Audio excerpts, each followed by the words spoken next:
Ja by som si hypotéku nikdy na hlavu nezobral. Nie som predsa sprostý, aby som preplácal na úrokoch banke.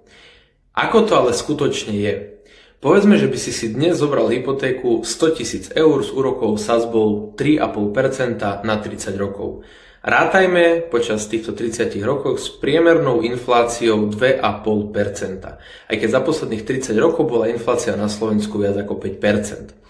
Po tých 30 rokoch by si reálne vrátil banke 161 000 eur.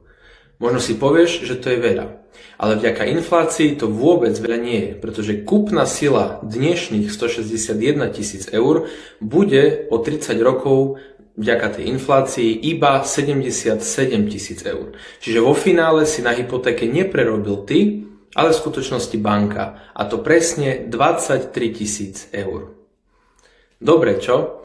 Preto hovorím, hypotéka je úžasný dlh, s ktorým keď dobre naložíš, tak ti to v budúcnosti prinesie ovocie.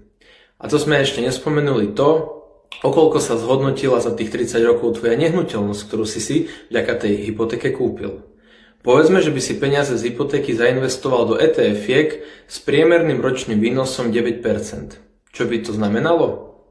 O tom viac v ďalšom videu.